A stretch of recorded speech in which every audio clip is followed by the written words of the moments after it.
universe is a sphere encased by successive coverings of the elements: earth, water, fire, air, ether, intelligence, and ego. As a coconut has its hard outer shell and inner liquid, so the universe has its outer coverings and an inner space half filled with ocean water. On that ocean, another Vishnu expansion reclined on a serpent bed while being massaged by his consort Lakshmi.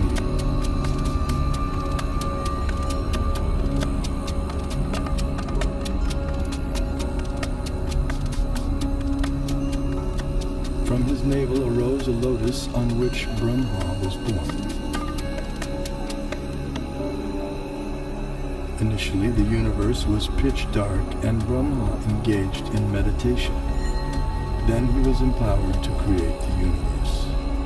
This account of creation may appear fantastic to some, but modern scientific theories also require fantastic leaps of faith to explain the origin of the universe. Vedic cosmology explains that the universe is made up of 14 vertically arranged planetary systems, or lokas. Each system resembles a galaxy and comprises stars, planets, and other celestial bodies. The topmost planetary system is Satyaloka, the abode of Brahma, which is at a height of 1.87 billion miles above Earth. Below this Satyaloka planetary system is the Tapaloka planetary system, the abode of the ascetics, which is at a height of nearly 1 billion miles above the Earth. Here, the ascetics live in a solitary, serene environment conducive for yoga and meditation on transcendence. Their disciplined life of joyous austerity prepares them for returning back to the non-material world.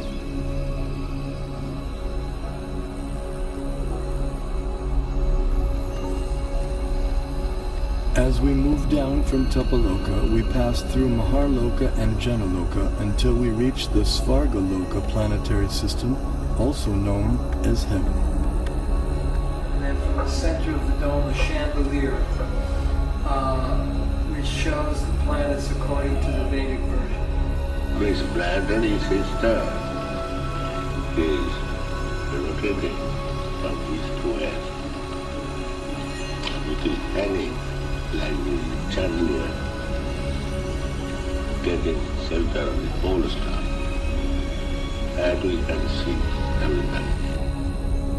That the pole star, or the North Star, remains fixed and does not orbit in the sky is well known to astronomers and sailors alike. Less known is the fact that the pole star rotates powerfully on its own axis. The ancient Vedic text called Matsya Purana explains, the planets and stars are all attached to the pole star by invisible astral cords of wind called pravaha. The revolution of the pole star causes the orbital motion of other planets and stars. Through meditation, yogic astronomers visualize the planets and stars as different parts of the body of Shishumar, the transcendental dolphin. The pole star, the topmost of the heavenly planets, is like the capital of the middle universe. Here, the third form of Vishnu resides on an ocean of milk. In times of universal disturbances, the demigods headed by Brahma come here to appeal for help. The pole star is also the abode of Dhruva, a pure and exalted devotee of the Lord.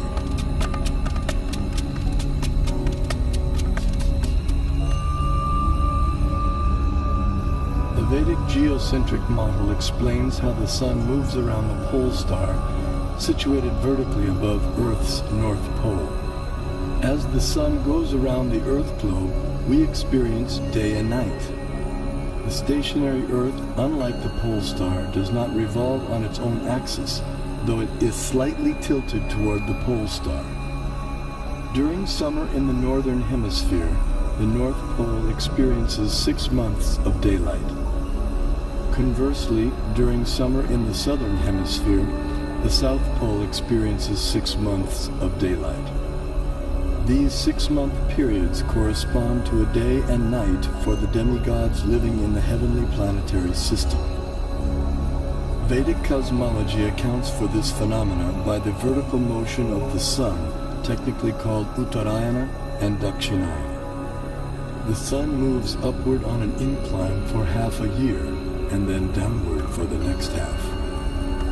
This motion produces two effects on Earth, namely the changing of the seasons and the varying durations of day and night. Ordinary vision sees the sun to be a mere globe of fire. However, celestial vision reveals a personality residing over the sun. His name is Vivasvan, and he rides on a golden chariot pulled by 7 divine horses at a speed of 16,000 miles per second. The chariot has one wheel which moves on celestial Manasottara mountain. The horizontal shaft is linked to the axial hub of the universe, Mount Meru, and the diagonal shaft is linked to the pole star. With each circular path, the wheel gradually moves laterally inward for 6 months and then outward for 6 months.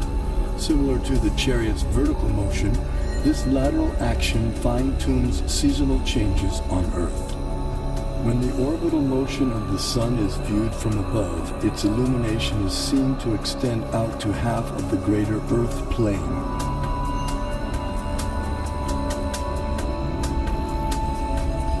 During its orbit, the sun passes over the 4 cities situated in the 4 cardinal directions.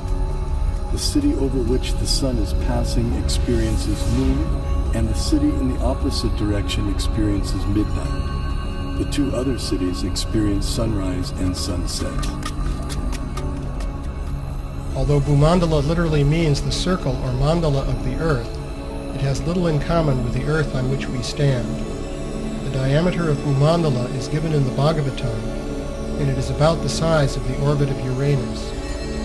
Bhumandala is divided into a series of geographic features called oceans and islands. But these are geometrically perfect rings of cosmic size with no resemblance to irregular earthly continents. In the center of Bhumandala is the circular island of Jambudvip, with 9 subdivisions called Varshas. These include Bharatavarsha, which can be understood in one sense as India, and in another as the total area inhabited by ordinary human beings. Jambudvip is centered on the geometrically shaped Sumeru mountain, which represents the world axis and is surmounted by the city of Brahma, the universal creator. The Bhagavatam presents astronomy in geographical and mythological language, and the mode of presentation is different from the familiar modern approach. Although the Earth disk of Bhumandala may look naively unrealistic, careful study shows that the Bhagavatam uses it to represent at least 4 different reasonable and consistent models. Vishnu Purana also describes the Earth as Bharatkanda and gives its diameter as 8,000 miles. The Earth is also referred to by the name Bharatkanda in the invocation Sankalpa mantra chanted by Brahmana priests since time immemorial up until the present day.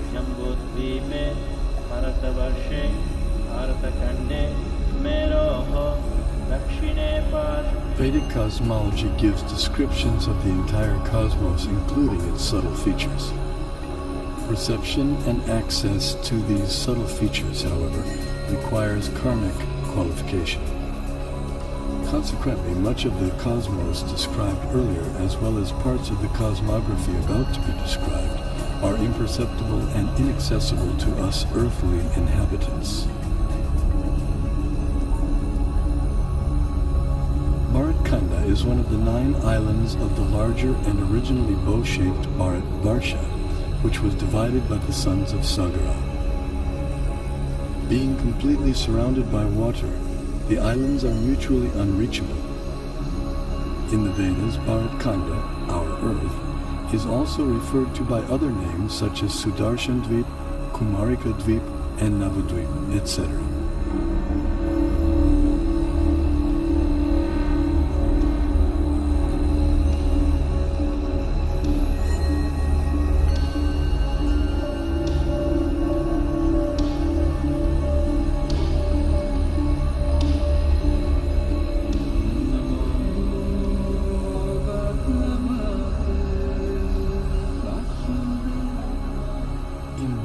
Varsha, the famous mountains known as the Himalayas are tall and immovable.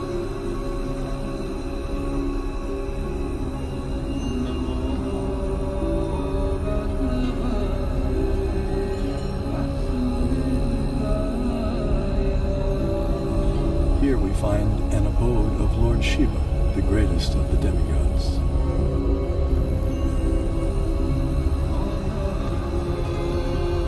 In the center of Jambudvip stands the most extraordinary divine golden mountain called Meru. Meru is shaped like an inverted cone, and it is the sporting place for the demigods. Around Meru are many supporting mountains called Kesari. Jambudvipa is 0.8 million miles in diameter and is surrounded by the saltwater ocean of the same width. On top of Mount Meru is a resort of Brahma called Manavati.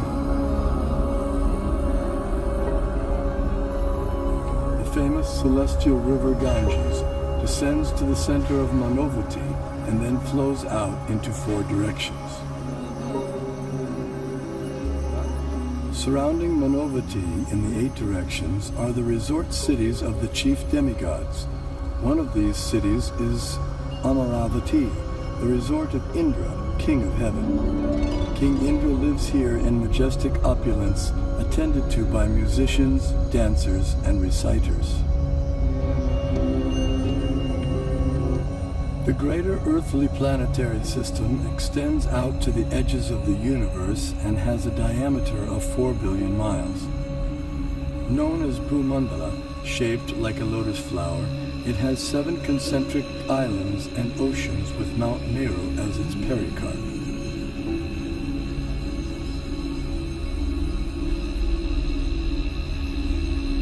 The 7 oceans respectively contain salt water, sugarcane juice, liquor, clarified butter, milk, emulsified yogurt, and sweet drinking water.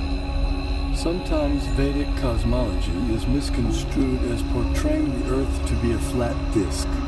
This flat Earth misconception arises partly due to our inability to understand Vedic nomenclature. A single object may be referred to by several names, and a single name may refer to several objects. For example, the term Earth may be used to describe at least 6 different aspects of cosmology. The Earth we live on is indeed a globe, as explained by the Sanskrit word parimandale, meaning spherical, used in the Mahabharata text. The flat disk refers to the greater earthly planetary system of Bhumandala. 4 elephants of inestimable size are placed at the 4 directions for balancing the greater Earth. Below the earthly planetary system are 7 subterranean realms named Atala, Vitala, Sutala, Talatala, Mahatala, Risatala, and Patala, which do not receive sunlight and which are inhabited primarily by demoniac living entities. To reach the first one must go 80,000 miles downward through underground tunnels. At successive depths of 80,000 miles are the remaining 6 netherworlds, all of which are fully developed underground civilizations. In the 4th level downward, Talatala Loka, lives the magical architect Maya Danava, who has designed many brilliantly decorated cities where proud materialists reside. Below the netherworlds are the 28 hellish planetary systems. The demigod of justice, Yamaraj, judges the unrighteous human beings after their deaths and sends them to one of these planets. There, errant souls are administered appropriate punitive measures corresponding to their misdeeds.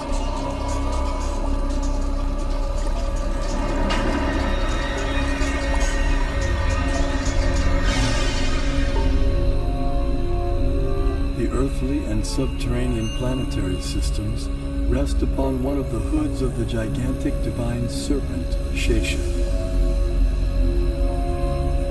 Shesha in turn is held up by the colossal transcendental tortoise, Kurma. and Kurma resides in the ocean that fills half the universe.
Hare